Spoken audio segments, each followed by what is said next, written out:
The Muslims who I'm formulating right now, and if those of you are interested in joining, can email me and we can include you in the discussion. But I'm formulating with the help of Swadeshi Muslims, a few of them, a charter, which is written by them.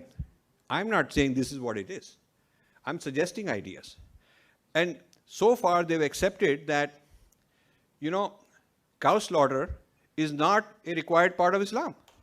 Not a required part of Islam.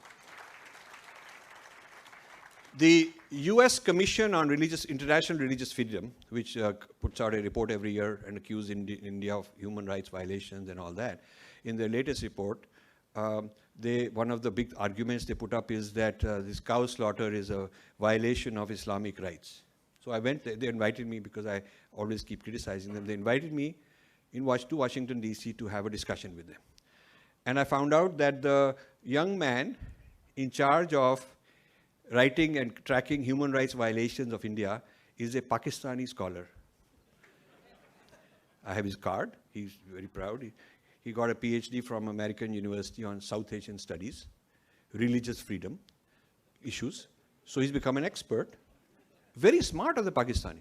कि अपने young को निकालो उसमें, and then put him in all these jobs. So he's giving me all this stuff, and I'm sitting there with all the white people, the Jewish Christian people, the commissioners, and all the other people, and I'm saying this guy doesn't know. In Islam, you see, cow does not exist in the desert. Cow is a tropical animal. It is not a desert animal. And the Arabs eat goat and camel. They don't eat cow. The cow just now it's a luxury item. Some sheikhs might eat it and all. But for 1,000 years, since the beginning, the more 1,400 years or whatever, the Arabs have not been beef eaters. So why you say it's a requirement? It is not a requirement. It's just they've adopted it. And in fact, if you look at Dharampal's research, Dharampal showed that cow slaughter is something the British popularized on a big scale. It existed on a small scale. It was not like a massive industry of millions and millions of cows like we're having today. That industrialization of cow slaughter happened starting in the British, and after independence, it became even bigger. So this is not something that started in Saudi Arabia or any of that stuff. So this is something that when I mentioned these facts, the Swadeshi Muslims that I'm working with accepted and said, yes, we think cow slaughter should be stopped because why do we want to hurt our Hindu friends? That's the kind of mentality I'm looking for. Another controversial thing I have asked them is Ram Temple. I've said that in Islam, there are holy sites but no sacred sites. Sacred means this stone is not just stone, this is the divine present. This is divine presence. I'm talking to the divine, hi, hello, now I'm having a conversation with the divine.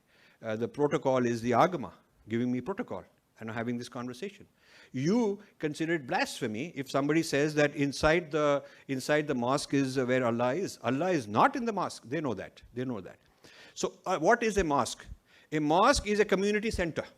A mosque is only a community center. It's a convention center, a community center where Muslims can go to one place and feel that, okay, from together we can just pray to Allah.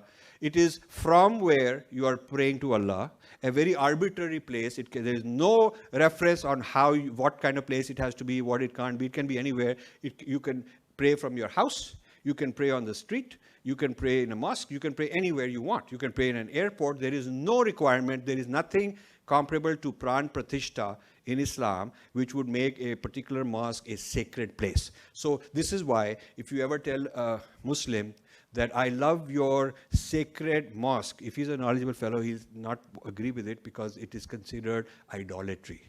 He'll say it's not a sacred place. Matter is not sacred.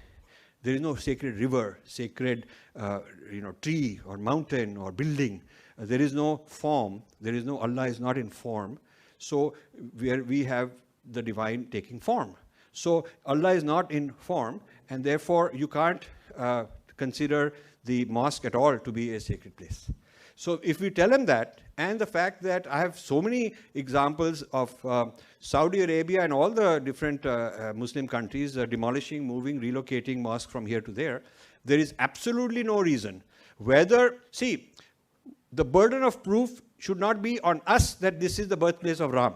The burden of proof is that we have been worshipping here for a long time for whatever reason. It is our house of worship. And the fact that we did Pran Pratishtha makes it a sacred place. And the fact that the Babri Masjid, there is nothing equivalent to Pran Pratishtha, means it can be moved. That is the argument. It has nothing to do with whether Ram was born there or not. I happen to believe he was. The deity of Ram had Pran Pratishtha was here, that we can establish. And I as a Hindu have a right to worship that deity. That's it. So why create higher hurdle for us to have to jump over?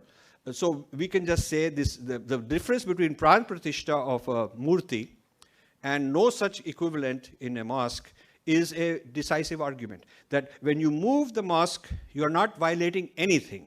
When you destroy a Murti, you are. So when I say it like this to my small group of Swadeshi Muslims, they actually like it. They're saying, we should actually help our Hindus to create the temple. That's what some of them said.